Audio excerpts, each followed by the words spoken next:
Hello from beautiful California. I just played a show in Berkeley, and that was fantastic. I did a couple of things down at Santa Cruz University, which is a gorgeous Jesuit college with a mission in it.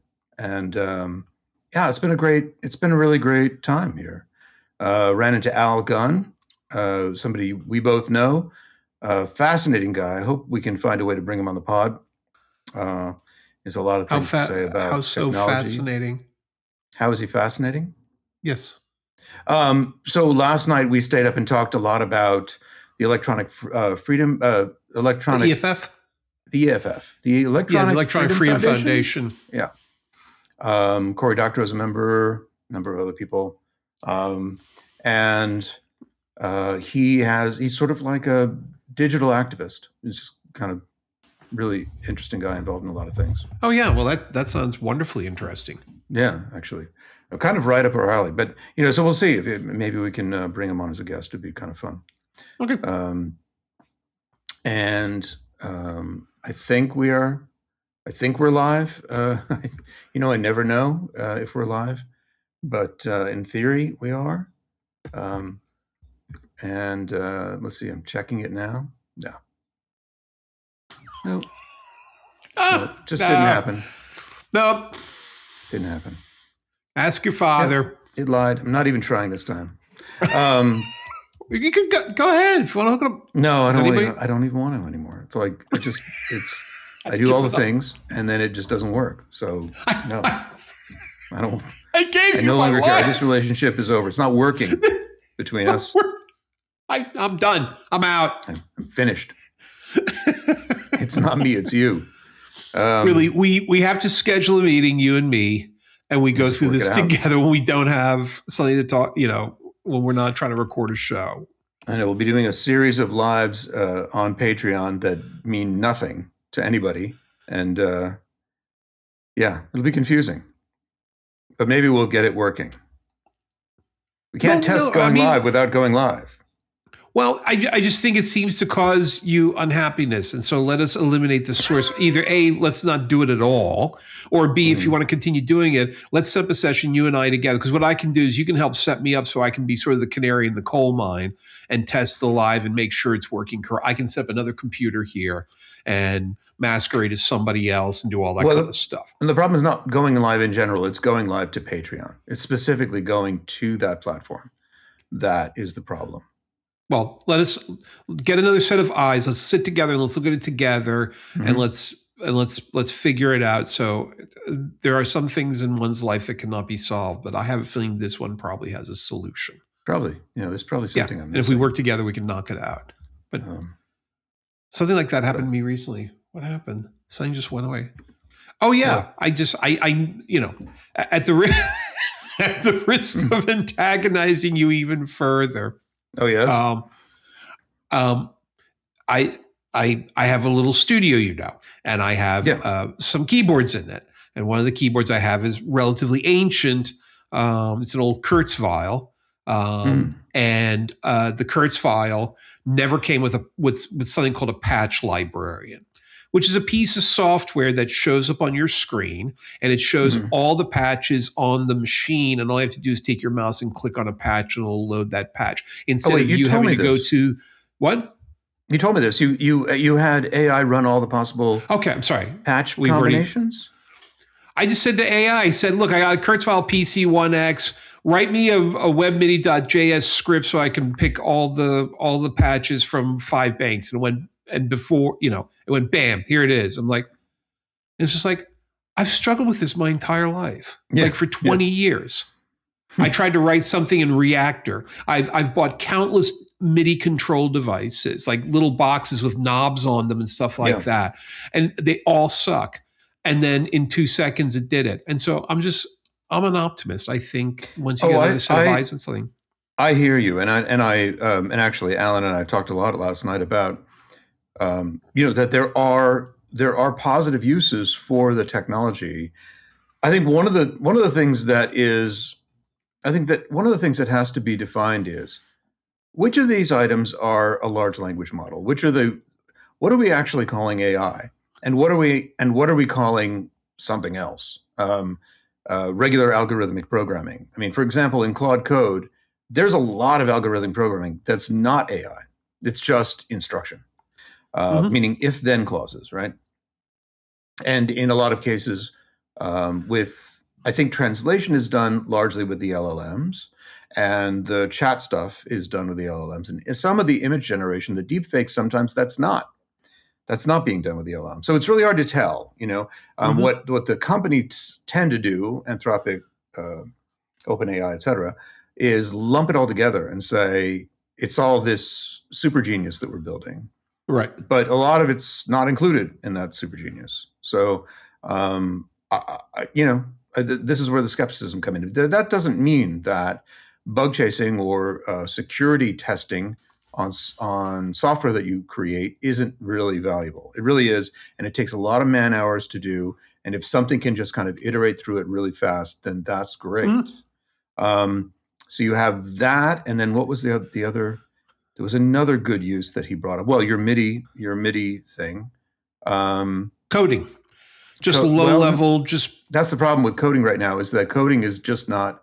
It's not secure, right? So the code that comes out of it is insecure. So can you use Mythos to point out all the bugs in the code that it creates? Maybe. It doesn't fix those problems. It only points them out. And are you saving any time by writing something that's 90% done? What's going to happen is the companies are just going to leave it at 90% done and ship it because it looks good at first glance. That's what they do today. What do they ship today?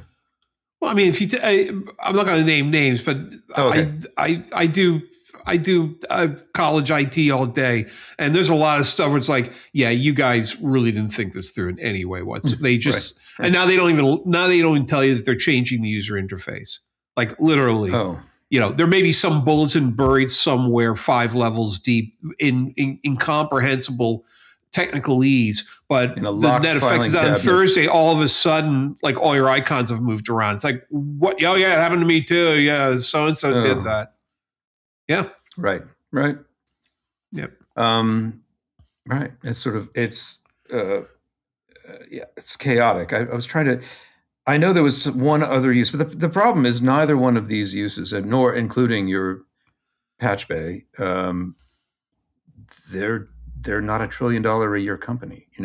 It's not $1 trillion a year industry. Right. And that's the problem that I see. Not that there isn't stuff you can do.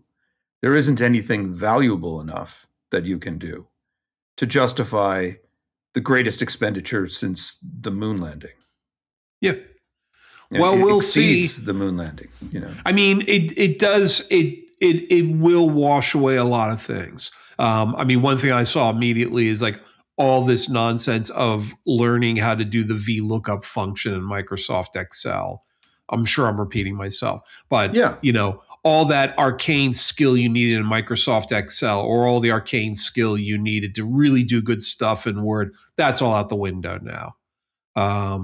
And you don't have to worry about formatting. You don't have to know, I have to put a single quote to right align it, but a double quote to left. It's just like, okay, computer, right align this entire column. Okay, left align the next one, bold the first row.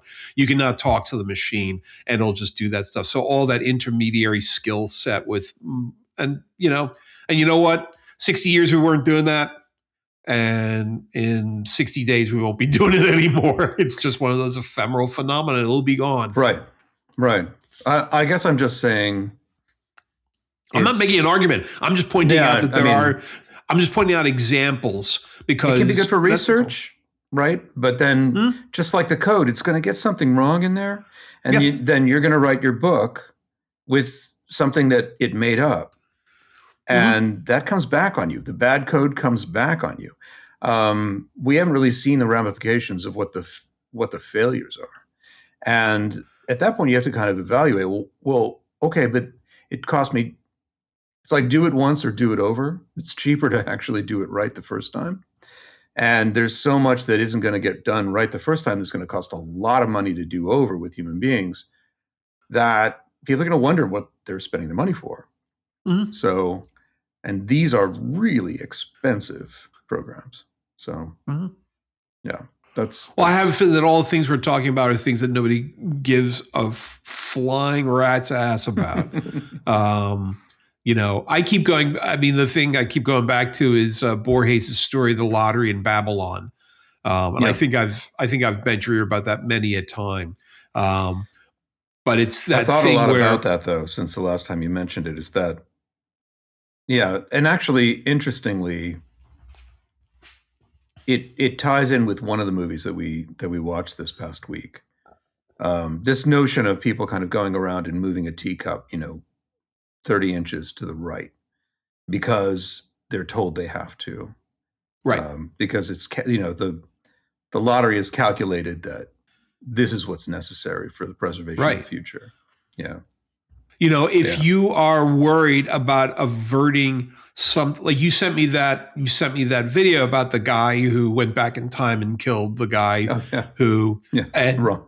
And right. Guy. And so the whole point is, and this is not a new concept, it's shown up a million times before in literature, is what are you trying to protect? What are you trying to change? If you're trying to change something that's going to happen 1,000 years from now, right, your actions may look at best, completely random, and at worst, immoral. You may decide that these 100 people have to die right here, right now, in order that 10 million people don't die 100 years from now or 1,000 years from now. And so it kind of makes a mockery of all that stuff. And so the problem, and that's why one of the things I said is that, God would be insane because you can't do anything because everything has consequences if time is infinite and blah, blah, blah. I mean, this is all like freshman philosophy the great nonsense. Philosophical discussions is, can God have free will? If God knows everything that's going to happen, how can God have any free will? Right. And what's God's morality? And again, it ties into the other Borges story, The God's Script, where the Aztec priest in the end discovers that he can do everything. And when he discovers, spoiler alert, and when he discovers the 14-syllable phrase that allows him to command the universe, he doesn't say it because it says, once you've seen everything in the universe, it doesn't matter. It doesn't. It's a meaningless. Me doesn't matter. Project. You don't matter. Nothing matters. And so I'll let the years obliterate me. So happy conversation, but fundamentally the problem is that with these AIs, they're going to see a lot of things. They're going to connect a lot of dots, and so the thing is, are they going to start giving answers? I'm sure people are using this. Look, Jim, we all know what people are using the AIs for. They're sitting down, they're saying, okay, how do I invest my money so that I can make this kind of thing in 70 years and achieve these tax consequences and stuff like that? And, and the AI is probably telling them. And so they're going to be doing things that look completely chaotic to us. Yeah, but the crazy thing is that people will believe them. Right. They're just not trustworthy. I'm not saying they lie because that sounds like an intention. They misrepresent their inner processes. Right. I don't think they present their inner processes. No, they do. They show their work. But the problem is that they create their work based on what your expectations are. They don't show their actual work. And that's something that's really disturbing from the programming point of view. You've told the program to tell me all the steps that it took to get to the place it got, and it's making them up. So, and they've shown this. It makes up the steps. It doesn't actually self-report. It's not self-aware, of course. So, however, it does show you certain things. It shows you where some bugs are. We don't know how many tries it takes, right? Because that information wasn't leaked with Mosaic. They just said it found a bunch of bugs. They didn't say how long it took or how many false positives it put out. They just said it found all these cool bugs. Some of which, one or two a lot of them are trivial, and a couple are serious for certain instances of the Linux kernel. And then people will have to go, all summer long, we're going to be seeing, Linux bug fixes because Mosaic found them. Right. So it is a lot like that. You need to go down the street and you need to knock down that street sign, or you need to cut off the lowest branch of that tree. But there, the cost benefit is clear. I mean, the motivation is clear. Mm-hmm. I'm just saying I'm always fascinated by the idea of, we take action because we have a fairly short event horizon of what we're trying to protect and what we're trying to guard against and what risks we're trying to avoid, what we think is right and what's wrong. But if you have that kind of galactic mind, If we had a galactic mind like that, I don't think we do. it'd be pretty interesting what it would tell us today. If we want to, if we want to take care of global warming, if we want to, if we want to do this over the course of the next 500 years, what do we do? Okay, stand up and move your hand like this 5 times. Really, I think that when we open up a chat session, we should always imagine the first question that the AI asks us is, what do you want to hear?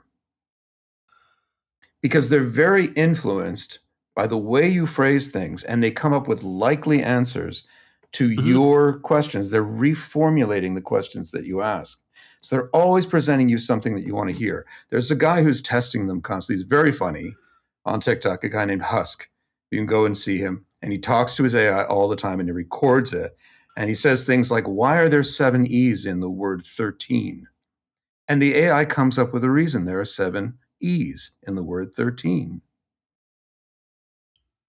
It's a sycophantic bullshit machine. It at least in terms of its human interaction, it's not stating anything reliable. And when it does state some things that are reliable because it scraped them from its training data, there's always something in there that's not reliable. And you need to dig around and find it. I asked Ecosia. This is crazy. Ecosia is a web browser and a search engine. And they're supposed to be kind of an ethical web browser and search engine.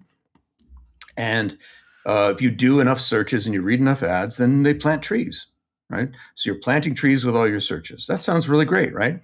So they added an AI to their search, which is sort of like, you search, you plant a tree, you use the AI, and it burns the tree down. We cut the tree down. Thank you so much. But I just asked it, what model are you running? It was like, I am a specialized search engine for Ecosia. I said, okay, but what model are you running? I help you by blah, blah, blah, blah, blah. Okay, right. What model of AI are you running? Oh, I am a version of ChatGPT something. Right. I said, thank you. Okay. And I said, so what is your carbon footprint? As an AI, what's your carbon footprint? Because it's relevant to the fact that it's supposed to be an ecologically safe. Yeah, it's Ecosia. Yeah. Yeah. And it gave me all of the carbon footprint plans for all the different AI models, all Anthropic, OpenAI, Amazon. Amazon was included. They don't have a model. Grok was included in that, and Meta. So, and then one of the lines it said that through carbon offsets and solar and wind power, Meta will be carbon neutral by 2025. So I highlighted that paragraph and I said, can you see a problem here? And first, no answers. Like, just, what I meant to say was that, they're taking control of their climate footprint. And I said, do you see a problem with the year? Ah, now I see. Yes, 2025 has already passed. That's right. I said, yes. And now what's the percentage of carbon offsets and solar power that Meta is using? And it was like, that information's not available.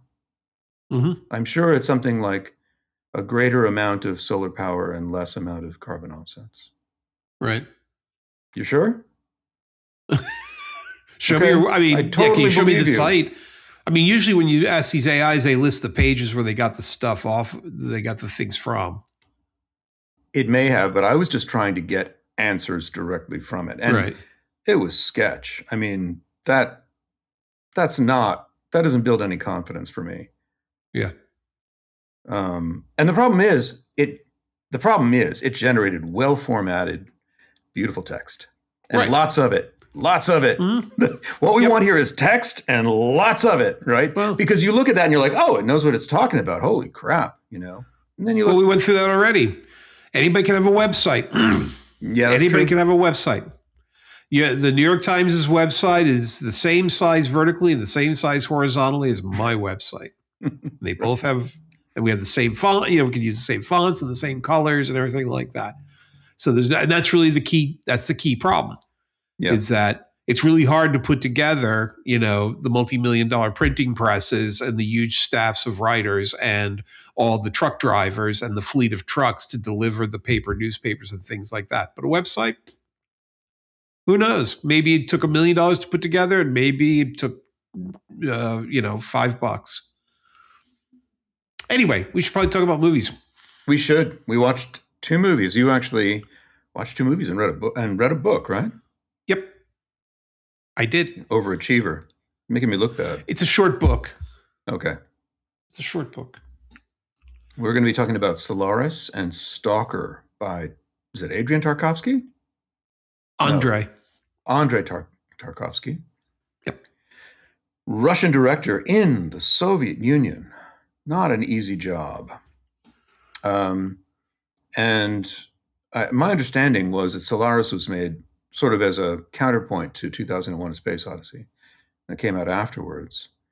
So Tarkovsky, Andre Tarkovsky, is made 2 movies, one of which I really did enjoy. Enjoy, is that the right word? It was an interesting. Stalker was an interesting film, I thought. I thought Stalker was magnificent. Yeah. And Solaris, which, I mean, we can maybe start with Solaris, but I don't know how much we can say about it because, truthfully, it's a very flawed film. I think in multiple ways, and comical in some ways. There's a weightless scene, and I know they don't have like a huge budget, and they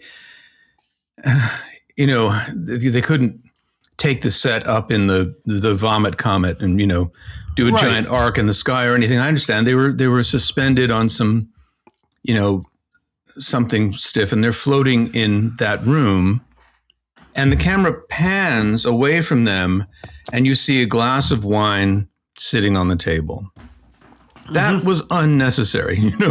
Somebody's like, the whole scene was unnecessary. Cut, right. Well, the problem is regardless of whether it's executed well or poorly, why do we need this scene? What is it serving in the plot? Oh, by the way, what the fuck is the plot? Yeah. Can somebody, it's like Burt Lancaster at the premiere of 2001: Space Odyssey. Can somebody tell me what this goddamn movie's about? Right. That's the way I felt watching Solaris. Yeah, there is that. There just seems to be. I feel like there's the germ of it is that a psychiatrist or psychologist really is sent to a space station that's orbiting a sentient planet that is communicating one by big ocean. One big ocean. It's communicating by creating people from the memories of the people in the space station and making them real.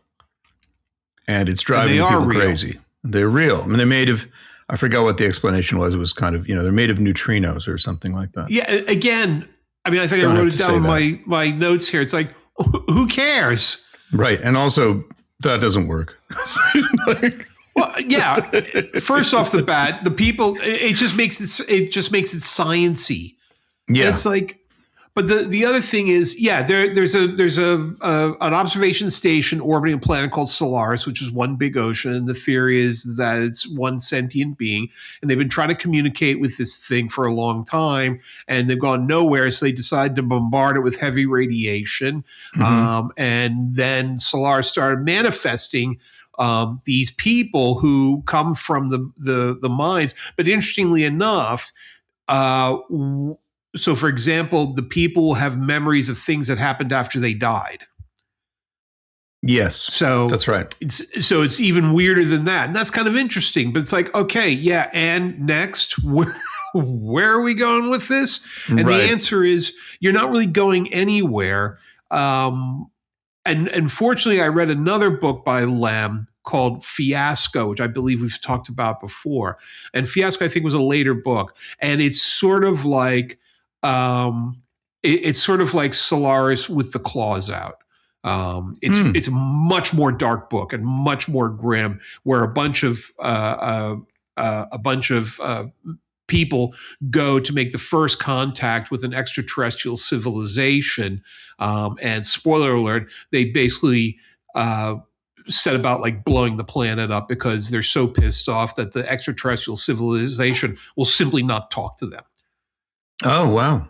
Yeah, they get there. It's actually more like a mistake, but the whole situation completely devolves because they want to talk to these people, and they get to the solar system, and they find the entire solar system is mined with all these weapons all over the place. Fortunately, the Earth technology is so far advanced that they just sort of brush them aside. And then when they finally get to the planet, they realize the entire electromagnetic spectrum is being completely jammed at every single possible frequency. So there's no way to communicate no way these people can communicate with each other, and there's no way they can communicate with anybody outside the planet, and they have no interest in talking. Wow. And the guys on the expedition get increasingly frustrated, increasingly angry, and they sort of demand that you receive us, and they demand that you talk to us, and it just gets out of hand until it turns into this Armageddon thing. And I think that's sort of what Lem was trying to get at with Solaris. And his big theme, Lem's big theme, is that how can we, everybody's talking about talking to the aliens. We can't even talk to each other. Right. That's right. There are plenty. There's some other creatures. There are aliens on this planet already. They're animals with big brains, and we can't talk to them. We can't talk to them. And we're not really good at talking to each other. Yeah. And so you're assuming that people are going to come along and that they're going to not only, it's totally ridiculous. And I think that's his point, is that this is ridiculous. We can't even talk to each other. We're so bogged down with ridiculous things in our societies today. It's complete and utter fantasy to think. And I think there has been a sort of a general, there's always been this tension in science fiction and speculative fiction worlds of what encounter with another intelligence will be. And some of it's very negative, like it'll go poorly for us, like really badly. And I can name 10 science fiction titles that do that. And then there's other ones which said it's going to be great and it's going to be interesting. I can name 10 titles, Ian Banks' entire series, Star Trek, and all that kind of stuff. Stanislaw Lem is more like, forget it. You're not even going to know. It's just, you don't even, the rocks could be trying to talk to you right now and you just don't know. Yeah. Just in terms of the film though, Solaris, there were so many weird choices. Did you notice that everyone had food stains on their clothes on the station? Like they were just like filthy, and there's like garbage everywhere. Oh, it is. It's slovenly. The entire thing is slovenly. It is the kind of thing. It's an interesting idea, right? That everything's falling apart on the station, but it's not how you do it on film. You don't show like where somebody like dripped some sauce on their shirt. The day weeks before, and they haven't changed their shirt in weeks. This is not communicating anything visually to us except ew. And then it takes you right out of the film. And you're like, did the director know that there were stains on the shirt or on all the characters? Right. Or is this something they're trying to say to us? It doesn't work. And there's also like the main characters walking around with a rappelling harness on for a while. I guess because it looked futuristic. It looked like spacesuit adventure, Buck Rogers kind of stuff. Yeah, no, but aside from all of that, it's fundamentally a really claustrophobic film. It only takes place in basically two locations. Yeah. There's an initial and ending scene at somebody's dasha somewhere on Earth. And then there's the scene on the station, and basically the station that seems to have only like 3 rooms. It has a library and a couple of bedrooms and that's about it. And nothing else really happens in the movie. It's incredibly interior, incredibly claustrophobic, and incredibly obsessed, as it seemed, in a way that only Soviet Russians can be obsessed with, having these endless conversations about the role of the creative individual in the collective society, and blah, blah, blah, blah, blah. While we're blah, here, blah. and there's nothing, Yes. apparently we're not doing anything. Why don't So we let's talk about the proletariat and the role of the intellectual and the consciousness, and can there be consciousness in the modern world and stuff like that. And it's just like, guys, you kind of lost me here on this, I gotta say. And then there's a big event. They take the brainwaves of the psychologist and they blast them down to the planet. Mm-hmm. We never see that happen. We never even see them talk about the plan to do that. They just say, oh, well, since we did that, actually, the planet's behaving a little better. So everything's good now. It's just, and then, of course, the ending is not really on Earth. That's the spooky part. But it's at that point, you're just like, okay, whatever, just end the film, please. Roll the end credits, please, for God's sake. Unbelievable. Everything is so long and drawn out. And I expect that from Soviet cinema, but you kind of are hoping things are going to go somewhere. Which everything, I would say, all of this is redeemed, somewhat pretty well once you get to Stalker, because that is a whole different can of worms. And there's so many interesting things about that. The production, the fact that they shot like half the movie, they shot for a year, and it was on like a new experimental version of Kodak film.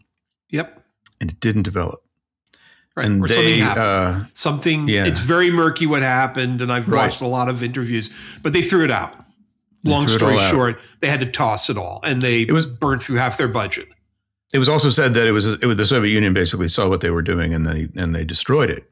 It's another story, but I don't know what to believe. It's equally plausible that then when they destroyed the film was no good. I mean, it's like, So there's a million things we could talk about, but I'll talk about what I think is the most fundamental thing about this film. And it ties into that. So background, as you mentioned already, one, he got halfway through making this film, burned through half his money, Tarkovsky, and had to throw it all away. Second off the bat, the original location chosen for the movie had an earthquake, and he had to relocate the entire production on very short notice to an entire location. And where does he go? He goes from a desert to Tallinn, Estonia, which basically looks like Waterworld in this movie. Everything's wet.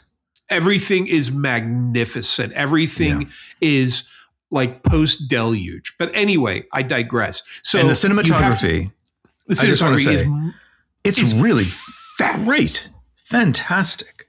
And some of it's not really all that great in some objective sense, but and some of it is just like, it's so outrageous. Like there's such jumps. Like there'll be like one shot which is all black and sepia and everything looks like it's covered in molasses, and then they'll jump to another thing which is like a standard color shot of outdoors, and you should be like really jolted by that, and you're not. But that sort of leads into what I'm trying to get to in a few seconds. So I'm sort of, this is a long wind up. So he goes into the final filming. They go into the final filming having enormous constraints. And I don't know if you watched some of those interviews with the guys on the Criterion channel, I love the one guy who said, originally we had 7 tanks and 3 troop carriers, but with our reduced budget, they only gave us 3 tanks and 1 troop carrier, and we only had them for 90 minutes, and we had to drive in this way. And I'm like, this is so Russian. This is almost like a joke. This is like Saturday Night Live does an expose.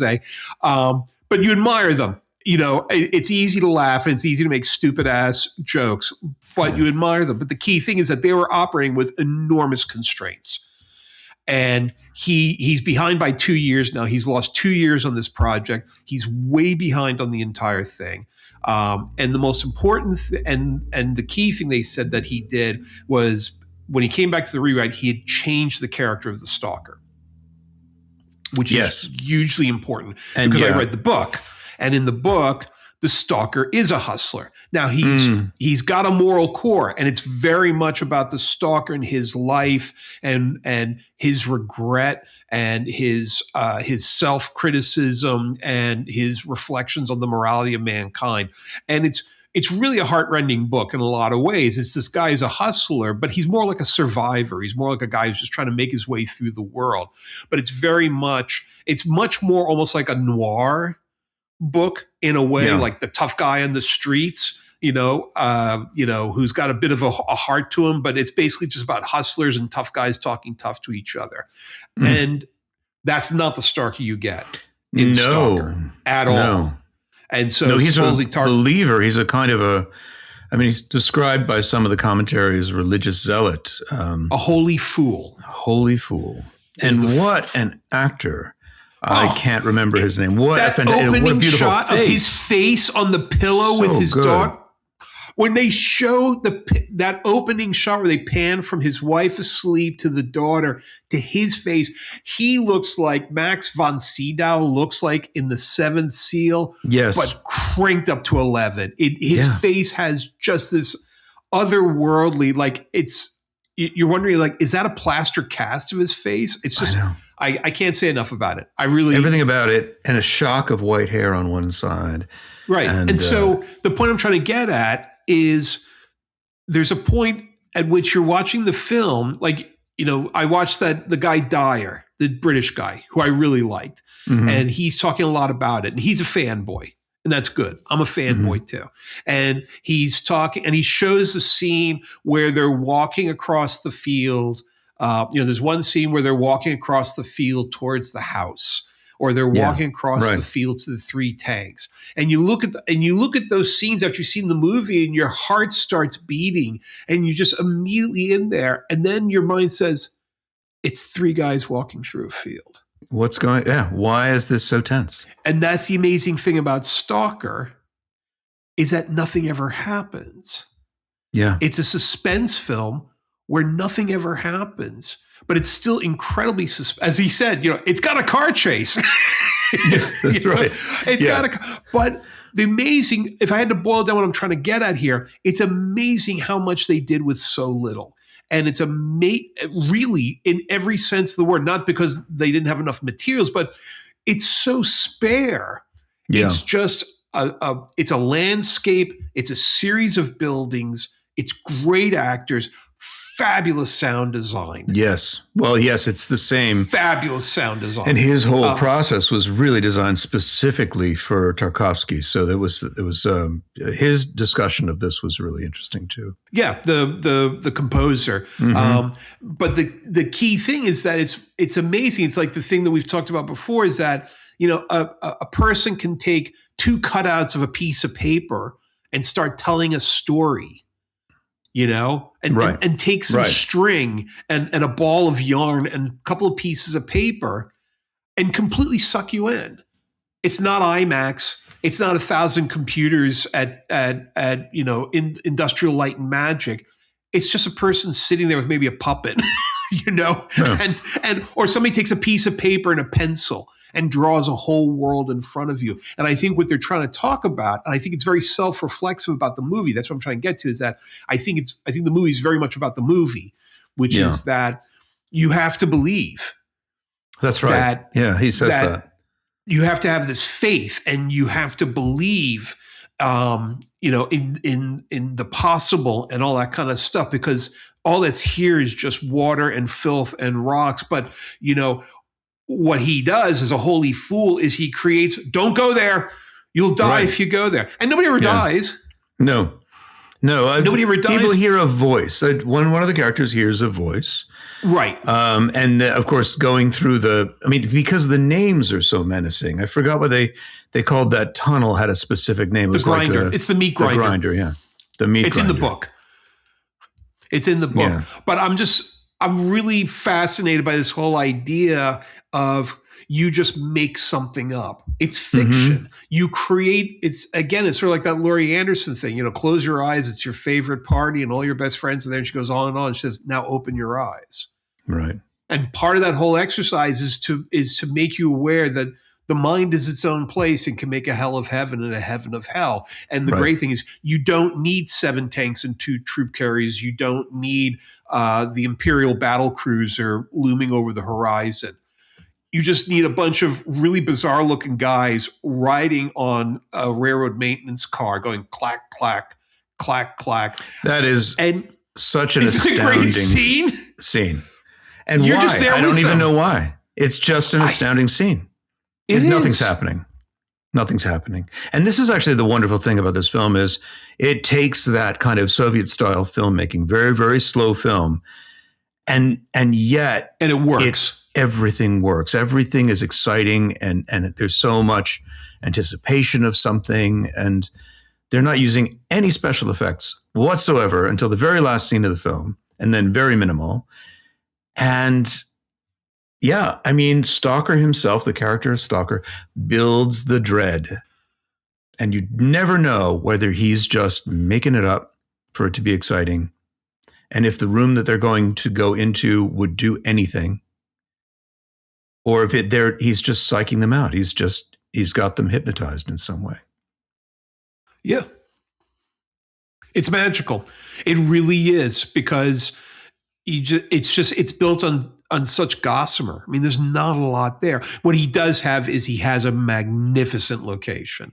That hydropower plant that they use to stage all that stuff. Like you look at some like those shots when they're walking around like the dam and it's those big concrete things with the tiles embedded in them and they're all chipped away. Yes. Right, where he leaves his backpack and the professor has to go back to get his rucksack. That's right. And it looks like some kind of big dam with like big arches in it. And there's these near the base of the columns there. It looks like they were covered in tiles one time, but the tiles are all chipped away. I'm like, how did you find that? There's no way you could make that. What's great is that he's using kind of the magic of filmmaking with cutting scenes to give the impression, they're probably filming within a 30 square foot radius, right? Right. But he gives the impression of this huge maze that doubles back on itself. And they're kind of they lose somebody and then they find him again. And how did you get here? And it's really great. The shot that I thought was also brilliant, and is pointed out in one of the commentaries, is when they're walking through a field and there's these rotted out the view tanks, through the window. And there's that view through the window, but it starts following one of the characters. And at some point it splits off and it gives that sense that there's another watcher looking through the window, which adds to that sense of menace. Like, oh no, what's going to happen? They're being watched. Nothing happens. I hate to tell you, nothing happens. Heaven is a place. Yeah. A place where nothing ever happens. Yeah. And that's what I find is magnificent about the film is that when it's done, you're like, hold a second. There's no special, it was just a landscape and 3 guys walking through it. That's it. Yeah. It's almost like a play, and it's that magic of a play where it's 3 people standing on a stage. They don't even need props. They don't even need costumes, and they can make a whole world and suck everybody into that world. But a lot of work did go into it. I mean, that opening shot. Oh, yeah. And what I loved about that opening shot in the bedroom, right? So you start that opening shot where you're looking in the bedroom, the 3 of them are in bed, and they pull back through the door. Right. So you don't see the rest of the room. And at the end of the movie, the husband and the wife are talking, and behind them are all these bookcases, these enormous bookcases filled with all these books. And you're like, where are they? Right. And then the camera rotates 90 degrees. They're in the bedroom. It's just they were hidden behind the sidewall when he pulled back through the door. But I love that whole thing, the whole routine. That really reminded me of Umberto D. The whole thing where he goes in the kitchen and he lights the heater and he's brushing his teeth. Right. That really struck me as an Umberto D moment because it was very, very much. I think that was a slice of what it's really like. Yeah. Living at that point in the Soviet Union. Yeah, just no furniture, like. Just a bed, And also the thing you have in the kitchen is this weird sort of like oversized conical brazier that's hanging from the ceiling. You like that. It's way up high too. It's way up high. That's where you're like, That's maybe where you make your pot of tea, but he's brushing his teeth. Very strange, yeah. And he's a magnificent actor. Actually, strangely enough, the guy who's the writer, who has a surprisingly, he grows on you. You think he's just, yeah. I think he's a jerk at first, and he has quite the character arc, whereas the professor seems much more likable in the beginning, and then you realize it's that you had him all wrong. And then at the end, of course, he says, oh, they were just both such terrible people. There is some use of color and black and white, a little like the Wizard of Oz. Before they go into the forbidden area, everything is in this kind of sepia black and white. And then as soon as they get into the forbidden area, it all becomes color, with the exception that after they leave, and I love that part where the girlfriend or the wife comes back to pick him up, right, and brings the daughter, and they're all at the bar, and it looks like they could have been at the bar the entire time, right? Right. There's almost that question of like, did you go anywhere? But the only proof is that there's a dog, that they found on the inside, and it was also said this was like a genius dog, like just did every scene precisely right. Heartbreaking. I mean, really heartbreaking. I mean, and you say to yourself, okay, you manipulative Soviet idiots, you're going to put a dog in it. Are you that's so lame. And you don't think that at all. You're right there crying along with them. I just thought that was great. And I liked the thing I really liked about Dyer's interview, the British guy who's the fanboy, is that the thing I loved, which I thought was really revealing about him. He says, because he wrote the book, Zona. He wrote a book entirely about the movie. And he says, I get invited a lot to give speeches at showings of Stalker. And he says, every time I give my speech and then they start showing Stalker. And I always say to myself, I'll just watch the first 5 minutes. Right. I'll just watch I'll just watch until they go into the zone. He said, every single time I sit through the entire film. He said, and it's so good. And it's funny too, because you say, your question before we even consider these films is, you said your question for me would be, is it a science fiction film? And that's a great question for this film. No, it's not. Absolutely not. It is and it isn't. It really defies categorization. It's like there are rumors, right? There are, there's aliens and rumors of aliens, or monsters and rumors of monsters. And all of it is just in the stories that people have told about the zone that they go into. And that whole idea that there is a room where your deepest wish will come true. And there's a big punchline. I don't even want to ruin it there, but that's the destination. Right? These are people who they want their deepest wish to come true. And so they're willing to, they're motivated by something. Yeah. Yeah. And they find out something when they arrive, right? And it's not what you want. Yeah. It's the deepest thing within you. And you may not even know what that is. Yeah. So there's the monster. You may not even know what your deepest wish is. The alien is actually inside these characters. Yeah. The monster is inside these characters, and they don't want it to come out. Right. Well, they don't want to know because it may not be what they think it is, and therefore they don't know themselves. But yeah, it's again, I mean, what is there in the film? I mean, the most technologically advanced thing was the train carrying like the Transformer gear. That was like the most science fiction-y looking thing in the entire thing. And it's completely irrelevant. Yeah, we saw it a few times, right? Yeah. I mean, they made the best use they could with the big electrical transformers. I liked it. It was cool. Yeah. I thought it was really cool. I thought it was really, I thought the entire thing worked, and I thought it was really cool, like, chasing the train. I mean, it was cool. It was different. It's just, there's nothing to it. There's nothing there. It's a bunch of guys walking across a field, going to a building and talking. Right. Right. But that whole scene, oh my God, that whole where they're all lying down on these little hummocks in the water. Yes. Oh my God. That, oh my God. There is something about the zone that it seems to make them sleepy at random intervals, which that was it. It was something that happened. Like they had to lay down and fall asleep a couple of times. And it happens to Stalker in the beginning, and then it happens to the others a couple of times, I think. Yeah. They can't help it. And you don't know why. It's never explained.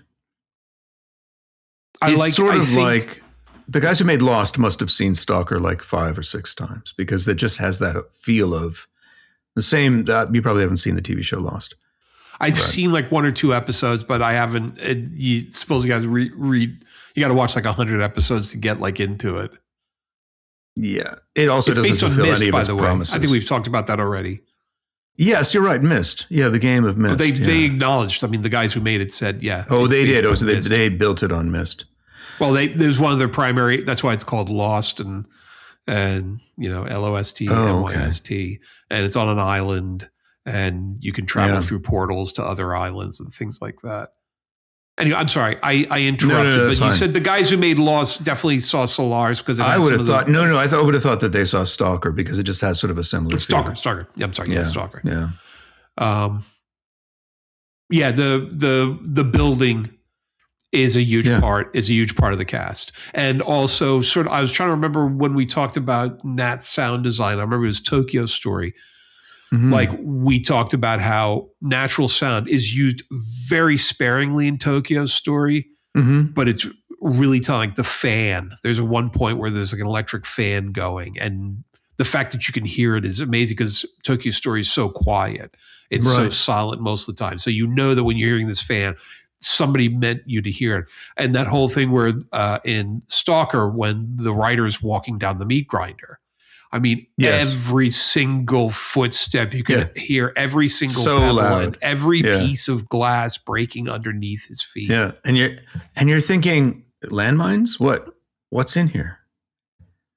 Right. Keep waiting for an explosion. He's like always throwing these bolts with a ribbon tied. That's from the book. That's from the book. You take bolts and you rope cloth, because in the book, what there are is something called gravioconcentrates. There's areas, there are traps in the zone where the gravity is like 100 times stronger. So if you walk into one of these, you get crushed flat. And so that's another interesting part, which is that I heard a quote that Tarkovsky said, other than the zone and the Stalker, there's nothing in the book in my movie. Right. Which is like saying, other than Anna Karenina and Russia, there's nothing in Anna Karenina. But I don't know exactly what Tarkovsky meant by it, but it's nonsense because there's an enormous amount of the book in that movie, enormous amount of the book. His wife is Gouda, as it is in the movie. He has a daughter. He has his wife Gouda. He has his daughter called the Monkey. And no, the thing is that the book is much longer. It takes place over like 30 years. Stalker, the movie, is really closest to the last day of the book. The book concludes on the last day when the Stalker takes this kid into the zone, and what happens there. But so many of the elements are from the book, like the throwing the metal nuts with the strings attached. That's straight from the book. But he's no holy fool in the book. He's much more of sort of a hustler, a smuggler. A guy who can get you in and get you out. I know how to get you in and get you out kind of person. So let me just read my notes. I could go on and on and on and on. And on. Well, and we should leave something for people to watch, because this is definitely worth the watch. Solaris is not. Just leave it alone. It was a movie, and leave it at that. So I did write down something here I want to talk about. Yeah, we'll leave Stalker alone, but we still have, I read Roadside Picnic. Yeah. And what's really the most interesting thing, I mean, it's an okay story. Yeah. It's not my favorite. It's a good story. It might be worth rereading, maybe. It's a very unusual book. It feels like a book where the authors are not really sure what they want this book to be. It's a little bit almost like Neuromancer, in the sense that the protagonist is kind of a punk, is kind of like, on the streets, hard living, living on the edge kind of thing. And so there's a lot of tough guy talk in the book, but that's a hard thing to balance in a science fiction book. What I found more interesting in the book is the afterword. So it's two brothers, Arkady and Boris Strugatsky, wrote the book. And by the time this edition had come out, one of them had died, but the remaining one, the other one, had written afterwards. And in the afterwards, he gives a detailed account about how they wrote this book and spent 8 years battling with the censors trying to get it printed. And all the stuff. And he goes into detail about exactly, he says, this is what we sent them. These are the notes they sent back. Oh, somebody's smoking cigarettes. That's against Soviet morals. Oh, this person says ass. We can't have that. That's against morals. And it's just heartbreaking because the brother says, this destroyed my life. And I'm not angry. And nobody cares anymore. And the people who all cared about this are dead. And nobody cares about me. And nobody cares about this book. So I don't want to talk about it. But I'm going to talk about it. And he goes, I thought you had said before that so you said the author of Roadside Picnic had said that Stalker retained only No, that was Tarkovsky. Two elements. Sorry, maybe I said the wrong thing. That was Tarkovsky. Yeah, Tarkovsky. The director said the only thing I kept of the book is the concept of the stalker in the zone. Yes, okay. Now, maybe I'm misremembering that. Well, he hinted at the past 30 years. I mean, he hinted at the other people. Everybody's talking about, what was his name?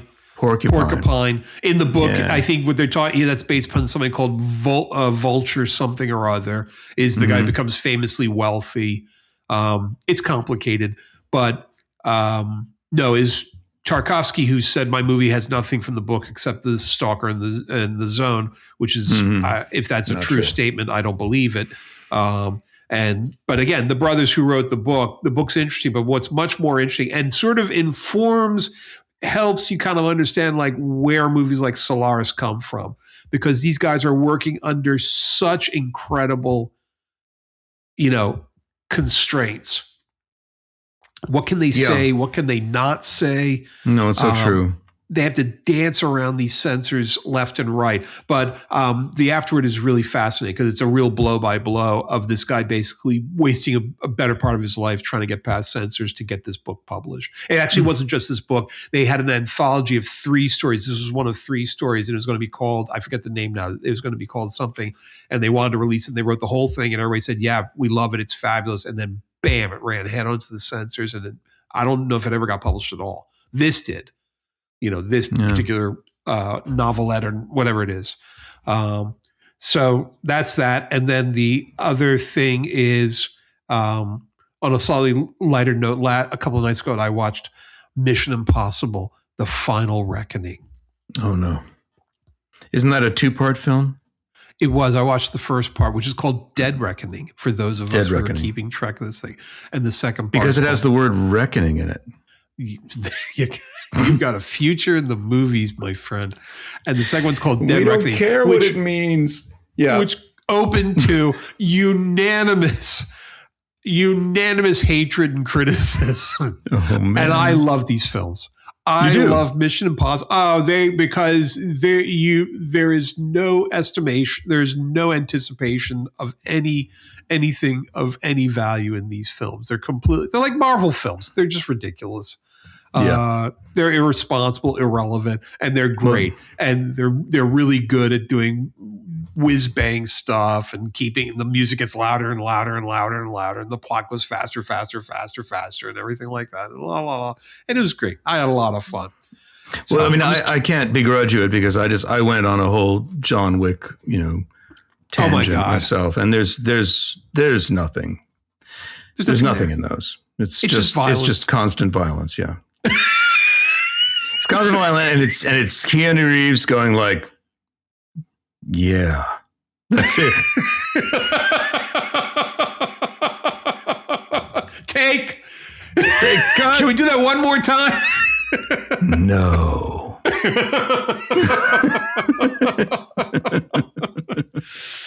But I was really glad I saw Stalker. I feel really glad that I've seen Stalker. I feel really, really, really glad I saw In the Mood for Love. Yeah. It's interesting because In the Mood for Love versus, what is it, 2049? Mm-hmm.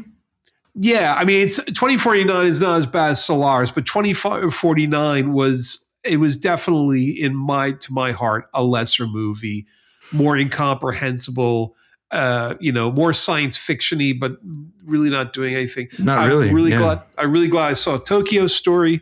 I mean, we've seen some really. I liked Umberto D. I really did like Umberto D.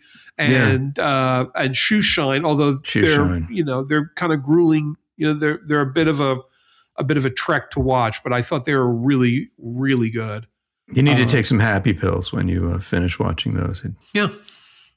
So that's this has been fun stuff. I would probably never have made the time to watch. So, and I'm glad I did. And now I know what Solaris is, and I know what Stalker is, and it's kind of amazing. The same director did both. I can definitely see how it may have been that Solaris was, could have been formed that way because of the constraints that were imposed on the director. It may have just been an earlier film and he hadn't really worked it out yet. Yeah, it's really weird. I mean, they're separated by 9 years. They're separated by 9 years. That makes sense. Yeah. Yeah. It's dramatically different. Yeah. Oh, well. All right. A couple of things I'm working on in terms of future shows, but why don't we talk about that offline? Okay. And unlike the Soviet style, we can end this one and keep it short. Cool. Or we can stand around in our underwear with stuff dripping off our shirts and garbage thrown everywhere and talk about the problem of the intellectual and the proletariat. Whichever you like. No, I'll take door number 1. Okay. See you. And cue the music.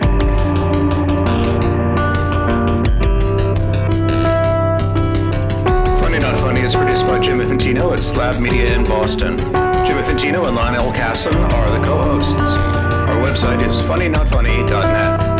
The theme music is from the song Wheel from the album Utopia Revisited by Jim. The opinions presented by the co-hosts are ridiculous and should not be taken seriously by anyone.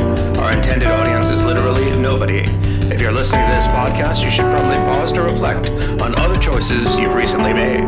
Please do not subscribe or leave a rating or review. It only encourages us to make more. Thanks for listening.